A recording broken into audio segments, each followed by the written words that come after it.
vinstri er svolítið dautt á Íslandi.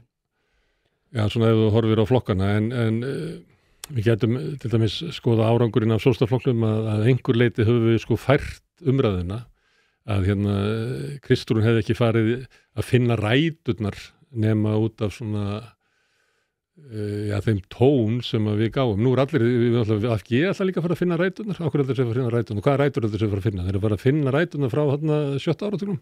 Það sem að við ætlum að fara að einbeita okkur að því að færa fólki það sem að fólki skiptir máli, ódýrt húsnæði, sæmilega afkomu, aukin svona völd og rétt í samfélaginu, draga úr yfirráðum auðvaldsins. Auðvitað mun Kristrún Frostadóttir ekki að fara langt með þetta, en hún veit að hún getur ekki ná árangur í stjórnmálunum nema að tala með eitthvað svona hætti. Inga Sæland kom í þátt til okkur á daginn og fór að tala um auðvaldið. Af hverju heldur það sé?